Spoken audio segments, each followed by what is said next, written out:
Hey gang, Christos here with Better at BI, and today I'm going to call a timeout on doing some in-depth heavy lifting, if you will, on our BI stuff. I actually want to talk a little bit about Greek philosophy and then tie that in with delivering business intelligence. So I'm going to switch screens for just a second, and I'm going to go to uh, uh, this screen. So first, full disclosure, the three images that I'm about to show you are not mine. I didn't create them. I don't own them. I got them all, as you can see, from Wikipedia. So again, not my stuff. I'm just sharing it from Wikipedia. So the first thing here is the School of Athens. And I love this image because it shows in the middle, you've got Plato and Socrates in the middle. It just kind of illustrates these two were bros, right? They were tight. They kind of started the mainstream philosophy movement, so to speak. Now, the next thing is a painting by Jacques Louis David. This is the Death of Socrates. His image, his art, his drawing of what it might have looked like when Socrates had to drink the hemlock. Now, if you don't know, Socrates was sentenced to death for the corruption of the young men, the corruption of youth. And that was kind of a big deal. And what that did at the time in the city-state of Athens was kind of put all the other philosophers on notice. Like, listen, you can philosophize all day long, but if you start corrupting our youth, we got some hemlock in your future. And by the way, hemlock is actually related to tomato. So that's why you're not supposed to eat the greens on a tomato plant. Nonetheless, next picture. So here's an artist's rendering of what's called the Allegory of the Cave. So around 380 BC, Socrates' bro, Plato, wrote a book called, he actually wrote several books, but the one where this allegory lives is called The Republic. Now, there's a lot going on in the Republic, but this story basically is such. You have three folks over on the bottom left-hand corner. The story goes that these three prisoners were caught and were placed in this cave, and their entire life was spent like this, where they could only look up at shadow images of real things. So as you get you see the three women walking with these caricatures of a dog, of a horse, of a soldier, between the fire and the wall. It casts these shadows.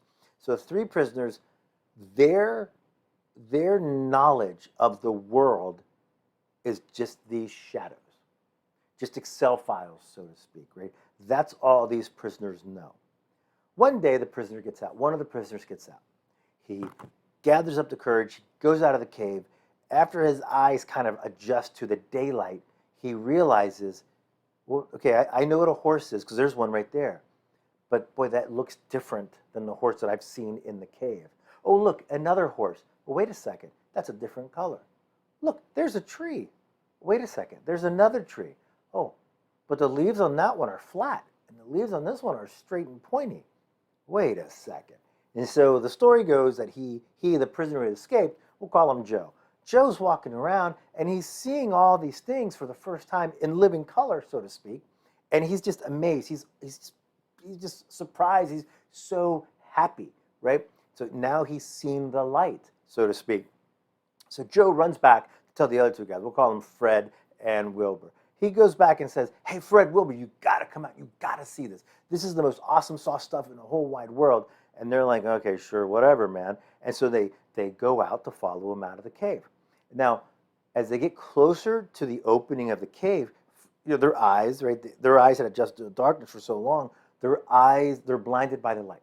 They can't see. And if you've ever had that happen to you, it kind of hurts, right? It actually is like, no. So these two guys, Fred and Wilbur, were blinded temporarily. They were blinded, and they got angry, and they got scared. And instead of settling down or kind of moving back a little bit, they were angry and they scared, and they killed their buddy Joe. They killed their buddy Joe because they thought Joe was punishing them, and they were afraid, and it hurt. So they killed Joe, and all Joe wanted to do was show them there was more to life than these shadows on the wall. And the reason why Plato went with the allegory was, for many reasons. Not everyone read. He can kind of go back and say, dude, wait a second. It's just a story, man. Don't get bent out of shape, right? Business intelligence in organizations many organizations that use analytics have been using their analytics a certain way for a long, long time. Maybe you've been using an Excel spreadsheet for 5, 6, 7, 10 years.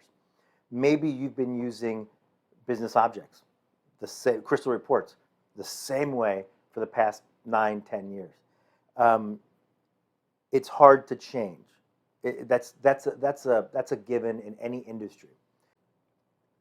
When consultants and experienced analysts give advice like, we should be doing, we really shouldn't be doing all this stuff in Excel.